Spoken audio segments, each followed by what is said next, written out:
पुण्यामध्ये कॉलेजमध्ये विद्यार्थिनीवर बलात्कार झालेला आहे। बलात्कार करणाऱ्या 4 आरोपींना अटक करण्यात आलेली आहे।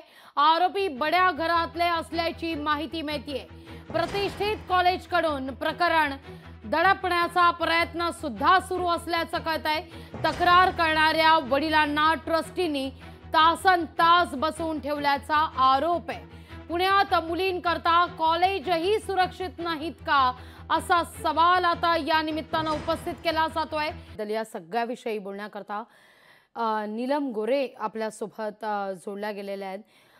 उपसभापती नीलमताई, पुणे खरं तर प्रतिष्ठित असं हे पुणे, विद्येचं माहेरघर पुणे, पण काय चाललंय पुण्यात, काय झालंय पुण्याला, अशी चर्चा आता वारंवार होती। आता पुण्यात मुलीवर विद्यार्थिनीवर बलात्कार झालाय। महाविद्यालयामध्ये 4 जणांना अटक केलेली आहे, पण प्रकरण दाबण्याचा प्रयत्न केला जातो असाही आरोप आहे।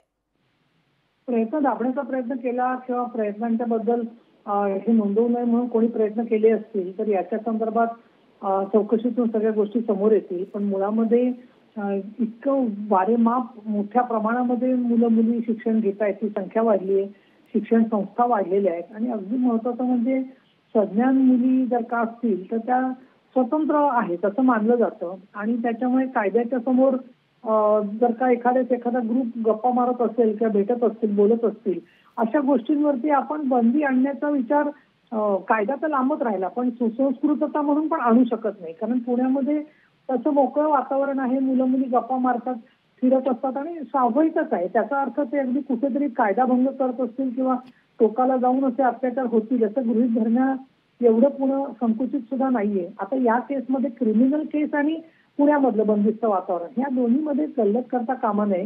मुळामध्ये स्त्री आधार केंद्र ज्या संस्थेची मी अध्यक्ष आहे, आमच्या निदर्शनाला ही बातमी आल्याबरोबर आमच्या संस्थेच्या ज्या संबंधित आहेत महिला प्रशिक्षित सामाजिक कार्यकर्त्या MSW झालेल्या, त्यांनी ताबडतोबच पोलिसांच्याकडे पाठपुरावा केलेला होता आणि मुलगी तक्रार द्यायला तयार नाही तरी सुद्धा ही घटना ही ज्याला आपण म्हणू काही दबावामुळे देत नसेल किंवा अजून काही कारणाने देत नसेल, पण पोलिसांनी स्वतःहून या घटनेची दखल घेतलेली आहे आमच्या माहितीनुसार।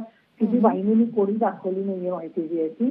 एक दुसरा मुद्दा असा की मुली घाबरून जातात, काही वेळेला कुटुंबाचा दबाव असतो, घरातल्या लोकांपासून लांब राहत असतात, अशाला कोणाची मदत घ्यायची हे कळत नाही आणि ही मोठ्या बापाची झेंडा असतील की अजून कोणी असतील तर एकदा तक्रार समोर आली म्हणजे ती शिक्षाही होणारच या केसमध्ये जे आहे ते।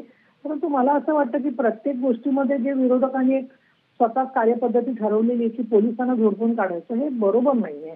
नुकत्याच काही केसेसचे निकाल सुद्धा लागलेले आहेत पुण्यामध्ये की ज्याच्यामध्ये आधीच्या केसमध्ये शिक्षा झालेली आहे, नगरच्या केसेसमध्ये शिक्षा झालेली आहे आणि म्हणून मला असं वाटतं की आरोपी जे आहेत त्यांना लवकरात लवकर पकडलं जावं, त्या मुलीला समुपदेशन केलं पाहिजे आणि तिला कॉलेजने काढलं असेल तर कॉलेजवर सुद्धा कारवाई झाली पाहिजे।